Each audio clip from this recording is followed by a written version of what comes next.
2011 সেন্সাসৰ মতে আপোনালোকে যেটো সিট বৃদ্ধি কৰি আপোনালোকৰ 29 লৈ শক্তি বৃদ্ধিৰ যেটো আপোনালোকে অভিসন্ধি কৰিছে এটো এবাৰ আপোনালোকে মুক্তে কেঁচা কালে আৰু যি কাৰণে প্ৰধানমন্ত্ৰী নৰেন্দ্ৰ মোদী ডাঙৰীয়াই যোৱাকালি 8:30 বজাত 29 মিনিটত 50 বাৰতকৈ ওপৰ কংগ্ৰেছক দোষাৰোপ কৰিলে আৰু ইয়ে প্ৰমাণ কৰে যে প্ৰধানমন্ত্ৰীয়ে উমান পাইছে যে ডিলিমিটেশন তেওঁলোকে চৰকাৰৰ হাতত ৰাখি পেলাই যদি নকৰে 29ত যে তেওঁলোকৰ বাকি ফাকি আৰু মহিলাৰ প্ৰতি ভুৱা প্ৰেম যে জাহিৰ হৈছে ৰাইজে যে নস্বাত কৰিব এই কথাটো বুজি পাইছে কাৰণ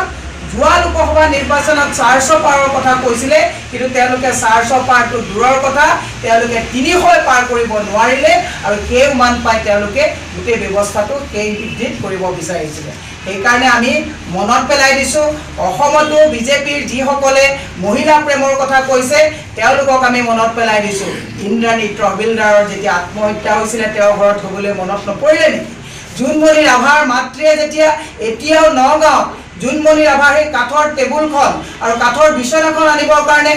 কান্ধি অৱস্থাত নাইকিয়া অৱস্থা হৈছে কিয় জুনমণি ৰাভাৰ ঘৰলৈ এই পবিত্ৰ মাৰ্ঘেৰিটাহঁতৰ মন নপৰিলে নেকি মণিপুৰৰ কথাত আপোনালোকৰ মনত নপৰে নেকি অন্নময় বৰুৱাৰ কথাত আপোনালোকৰ মনত নপৰে নেকি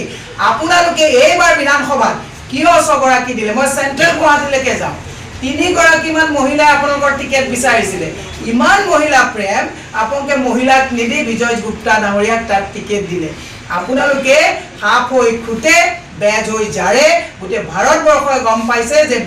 বিজেপিয়ে শক্তি বন্দনাৰ কথা কয় মহিলা শক্তি কথা কয় 1250 টকা দি মহিলাক তেওঁলোকে নিজৰ আয়ত্ত কৰিবলৈ গৈ শপত গ্ৰহণ কৰে ভোট লয় কিন্তু এওঁলোকে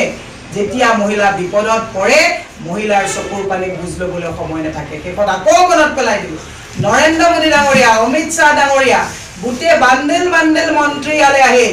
গৰিমা গাৰ্গৰ চকুৰ পানী মুচিবলৈ কিন্তু আৰু সময় নহল জুবিন ক্ষেত্ৰত